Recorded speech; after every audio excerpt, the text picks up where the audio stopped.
I would be livid if I paid full price for a lakefront property and I couldn't have the dock I wanted, or I couldn't have a dock at all.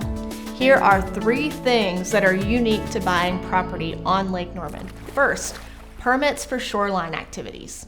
Duke Energy's Lake Services is in charge of approving any activities on the shoreline of Lake Norman.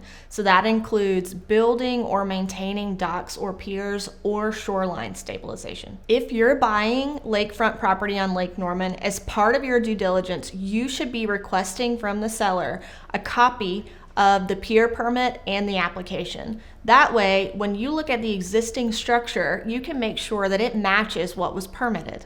If the structure matches what was permitted, you're likely in compliance and have little to worry about. But if the structure doesn't match what was permitted, or the seller can't or won't provide you a copy of the permit, you very well could have a structure that's not in compliance with Lake Services guidelines.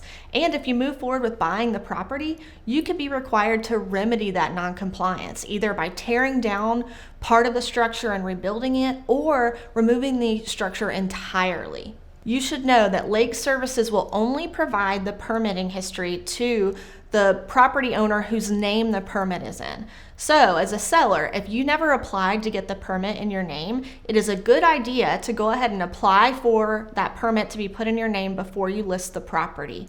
That way, you're not going to run into any delays of closing if your buyer wants to see the permit to verify that they can have the dock that they want whenever they buy the property. The second unique thing about living on Lake Norman and owning property here is the 760 line. The water levels on Lake Norman are controlled by Duke Energy. First, there are restrictions on lakefront property requiring a 50-foot undisturbed buffer area from the 760 line. So that means no permanent structures. There are also restrictions on removing plants and trees from within that buffer area. The second thing is a lot of people mistake the 760 line as where their property ends and Duke's property begins.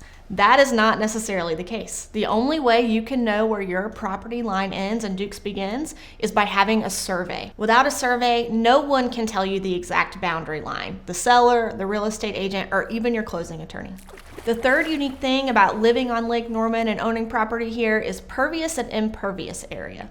To protect our drinking water, the state of North Carolina created rules to prevent or reduce pollution of our lakes. These are called watershed regulations. Part of these regulations include that within the watershed jurisdiction, only a certain area or certain amount of your property can be built upon. This is to make sure each property has the required amount of pervious area. So to oversimplify, a definition of pervious means that water can get through.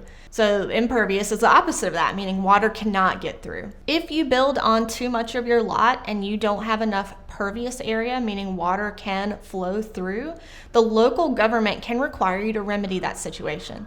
So that can be tearing up driveways, that can be removing offending structures, or that could mean acquiring pervious area from your neighbor, or in certain jurisdictions, you can acquire pervious area from any other property within your same watershed jurisdiction. These are just a few of the things that are unique to real estate in Lake Norman.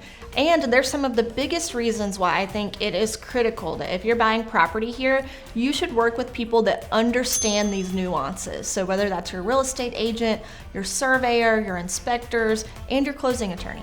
If you have other questions about how the real estate closing process works, watch this other video I made right here.